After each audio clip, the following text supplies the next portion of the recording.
नाशिक शहरासह जिल्ह्यात परतीच्या पावसाचा धुमाकूळ. गोदावरी नदीत दर्शनासाठी आलेल्या भाविकांची स्विफ्ट कार झोपेत असतानाच गेली वाहून. दिनांक 19 ऑक्टोबर रोजी दुपारनंतर अचानक वातावरणात बदल झाला. आकाशात काळ्या ढगांनी गर्दी केली. 4 वाजेच्या सुमारास पावसाला सुरुवात झाल्यानंतर काही वेळाने जोर वाढला. नाशिक शहरासह संपूर्ण जिल्ह्यात हा पाऊस बरसल्याने कांद्यासह द्राक्षांच्या वेलींनाही फटका बसलाय. चांदोड, सटाणा, देवळा, येवला, मनमाड, गंगापूर, त्र्यंबकेश्वर या परिसरात ढग सदृश्य परिस्थिती झाली होती. विजांच्या कडकडाटांसह पावसाने नाशिक शहरासह जिल्ह्यात जोरदार हजेरी लावल्याने गंगापूर धरणातून पाण्याचा विसर्ग करण्यात आलाय. त्यामुळे गोदावरी नदी पात्रात पाण्याची वाढ झाली आहे. सध्या गोदावरी नदी पात्रात पूर सदृश्य परिस्थिती निर्माण झाली आहे. याचा फटका शेतकऱ्यांसह भाविकांनाही बसलाय. नागपूरवरून देवदर्शनासाठी आलेले भाविक आपली 4 चाकी स्विफ्ट कार रामकुंड परिसरातील पार्किंग मध्ये लावली आणि बुकिंग केलेल्या रूम मध्ये जाऊन झोपले. मध्यरात्रीच्या सुमारास त्यांची स्विफ्ट कार झोपेत असतानाच रामकुंड परिसरातील पार्किंग मधून थेट पाण्याच्या प्रवाहात गोदावरी नदी पात्रात वाहून गेली. स्विफ्ट कार पुढे जाऊन रामकुंड पुलाला जाऊन अडकून पडली आहे. सुदैवाने सर्व भाविक हे देवदर्शन केल्यानंतर रूम मध्ये झोपलेले होते. कदाचित कार चालक किंवा मालक किंवा भाविक कार मध्ये झोपलेले असते तर मोठा अनर्थ घडला असता. संबंधित प्रशासनाने भाविकांना तात्काळ मदत करावी अशी मागणी नाशिक शहरात दर्शनासाठी आलेल्या भाविकांकडून करण्यात येते. घटनेची माहिती क्रांतिकारी ड्रायव्हर संघटनेचे राष्ट्रीय अध्यक्ष अण्णासाहेब जावळे यांना मिळताच त्यांनी घटनास्थळी पाहणी करून भाविकांना आधार दिलाय. स्टार वन महाराष्ट्र न्यूज साठी प्रतिनिधी इरफान पठाण, नाशिक. नमस्कार, माझं नाव देवेंद्र वसंतराव मंगरुळकर. मी काल संध्याकाळी 6:30 वाजता इथे आलो. पंचवटीला बिर्ला मातृमंगल इथे थांबलो होतो आणि जवळपास 7:30 वाजता आम्ही देवदर्शनाला अजून जेवण करायला निघालो.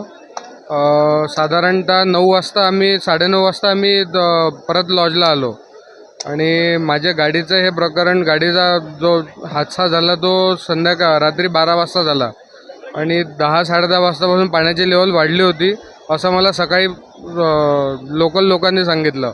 आणि 8 वाजता गाडी येऊन गेली फायर ब्रिगेडची. त्यांनी इंटिमेशन दिलं की गाड्या सरकून घ्या असंही त्यांनी सांगून गेलं आणि त्यांनी बिर्ला मातृमंगलवाल्यांनी सांगितलं होतं की तुमच्याकडली गाडी असेल तर काढून घ्या. पण बिर्ला मातृमंगलवाल्यांनी मला काहीच माहिती दिली नाही. त्याच्यामुळे गाडी माझी रात्री 12 वाजता वाहून गेली आहे. स्थानिक प्रशासनमध्ये रात्री 12 वाजता पोलीस प्रशासन आलं होतं, पण पोलीस प्रशासन ज्यावेळेस आलं होतं त्यावेळेस गाडीची परिस्थिती हाताबाहेर निघून गेली होती. पाण्याचा फोर्स जास्त होता म्हणून त्यांची इच्छा असून सुद्धा ते काही करू नाही शकले आणि मी गाडीकडे धावत सोडलो तर मला फायर ब्रिगेडनी अजून पोलीस प्रशासनाने माझा जीव वाचवला. म्हणजे त्रास काही अजून मोठं काही झालं असतं त्यांनी मला अडवलं तिथे. माझं नाव देवेंद्र वसंतराव मंगरुळकर. मी नागपूरला राहतो. मी त्र्यंबकेश्वर, नाशिक आणि सप्तशृंगी या ठिकाणी दर्शनाला आलो होतो आणि काल सकाळी त्र्यंबकेश्वरचं दर्शन झालं आणि सप्तशृंगीचं दर्शन करून इथे पंचवटीला स्टे घेऊन आज सकाळी आम्ही रवाना होणार होतो नागपूरकरता. आज जे इथं या परिस्थितीमध्ये आपण इथं बघतोय गोदावरी या ठिकाणी जे आमचे मित्र सहकारी देवेंद्र मंगरुळकर हे नागपूरहून त्यांच्या परिवारासह देवदर्शनासाठी आले होते आणि बाजूच्याच हॉटेलला धर्मशाळेमध्ये ते मुक्कामी थांबले.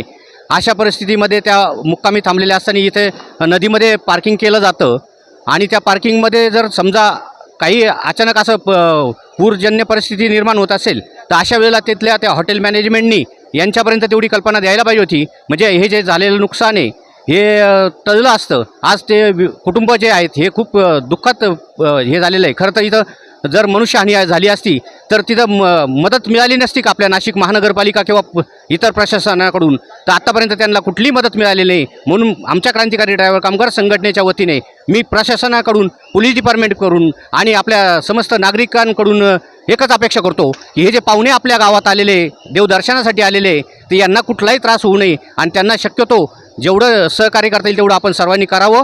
आणि जे हॉटेलला ज्या धर्मशाळेत ते थांबले होते त्यांनी त्याची पूर्णतः जबाबदारी त्यांची आहे. त्यांनी ही गाडी काढून सुखरूप त्यांना इथून नाशिकमधून नागपूरकडे रवाना करावं, ही जबाबदारी घ्यावी. आर्थिक यामध्ये जे लागणारे 2 पैशाचे जे नुकसान आहे त्यांची जेवणा खावण्याची, राहण्याची व्यवस्था करावी आणि त्यांना पूर्णतः सहकार्य करण्याचा प्रयत्न करावा.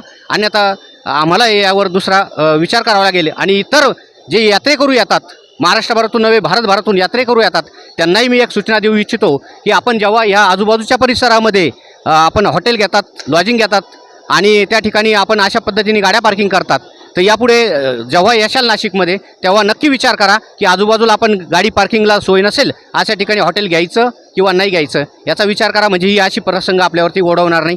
धन्यवाद. याच गाडीमध्ये बऱ्याच वेळेला असं होतं की बाहेरगावी प्रवासामध्ये चालकाला गाडीमध्ये झोपावं लागतं आणि जर त्याच टायमामध्ये जर या गाडीमध्ये चालक झोपलेला असता आणि तो जर वाहून गेला असता, त्याला जबाबदार कोण असतं?